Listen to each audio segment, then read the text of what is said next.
بسم اللہ الرحمن الرحیم انا للہ و انا الیہ راجعون۔ صلوات پڑھے محمد و آل محمد۔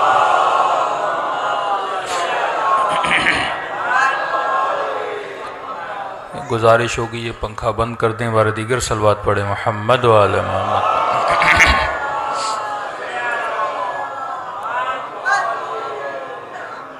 دعا ہے پروردگار عالم اس مبارک دن میں ہم سب کی عبادتوں کو اپنی بارگاہ میں قبول فرمائے، اور جس مقصد زندگی کو لے کر یہ مجالس رکھی جاتی ہیں خدا ان مقاصد میں بھی ہم سب کو کامیابیاں نصیب فرما دے۔ مجلس کسی مرحوم کے ایصال ثواب کے لیے ہوتی ہے، لیکن اس مجلس سے دو طرفہ فائدہ ہوتا ہے۔ زندہ بھی فائدہ لیتے ہیں، مردہ بھی فائدہ لیتے ہیں، اور علت ثواب بھی یہی ہے کہ اگر آپ کسی زندہ کو فائدہ پہنچانا چاہیں تو آپ مالی مدد کر کے فائدہ پہنچائیں گے، سواری نہیں تو سواری دے کر فائدہ پہنچائیں گے، بدن پہ لباس نہیں تو لباس دے کر فائدہ پہنچائیں گے، پیٹ میں کھانا نہیں تو کھانا دے کر فائدہ پہنچائیں گے۔ لیکن انسان کو سوچنا چاہیے کہ مجلس ترحیم میں ہم اس مرحوم کو دیتے کیا ہیں؟ نہ یہاں سے کھانا جاتا ہے، نہ یہاں سے لباس جاتا ہے، نہ یہاں سے سواریاں جاتی ہیں، نہ یہاں سے مال و منال جاتا ہے۔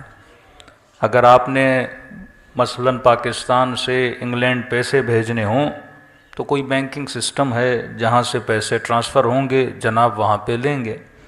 لیکن ایسا کوئی بینک بھی تو نہیں، ایسا کوئی سسٹم بھی تو نہیں کہ بندہ یہاں کھانا دے وہاں مرحوم کھانا ریسیو کرے، یہاں آپ سواری دیں وہاں پہ جناب کوئی سواری ریسیو کرے۔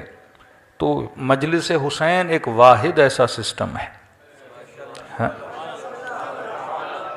جہاں پہ آ کر اپنے مرحومین کو کچھ دیا جاتا ہے۔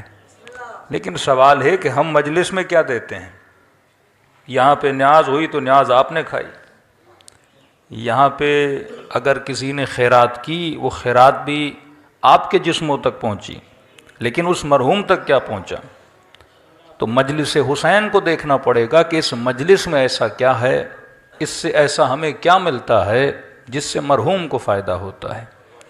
تو مجلس حسین سے جو مجلس حسین میں آتے ہیں انہیں ذکر موت یاد دلایا جاتا ہے، اور موت کو یاد کرنے سے آپ کو اپنی قبر یاد آتی ہے، اور قبر کی یاد سے انسان کو خدا کی یاد آتی ہے، اور خدا کی یاد کی وجہ سے انسان شیطان سے دور ہوتا ہے، نیکیاں کرتا ہے۔ تو یہ مرحوم جو دنیا سے چلا گیا اسے فائدہ یہ ہوتا ہے کہ اگر آپ کا عمل اچھا ہو تو اس عمل کے نتیجے میں خدا اسے جزا عطا کرتا ہے۔